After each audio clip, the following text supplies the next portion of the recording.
আবু হুরায়রা বলতে আছে, রব্বুল আলামিন তোমার চোখের পানি আর ইস্তেগফারের কারণে তোমার বাচ্চা হত্যার গুনাহ মাফ করে দিয়েছে।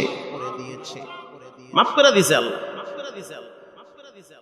মহিলা চোখের পানি ছেড়ে দিয়া দুইটা হাত উপরে উঠাইয়া কয়, আল্লাহ, এত বড় খুশনসিব তুমি নবীর মাধ্যমে জানায় দিছো, আমি তোমারে কি দিব? আমার কিচ্ছু নাই, তবে আমি আপনার নবীর সাহাবী আবু হুরায়রাকে সাক্ষী রেখে বললাম, আমার বাবার সম্পদের ওয়ারিশ সূত্রে আমি একটা খেজুরের বাগান পাইছি।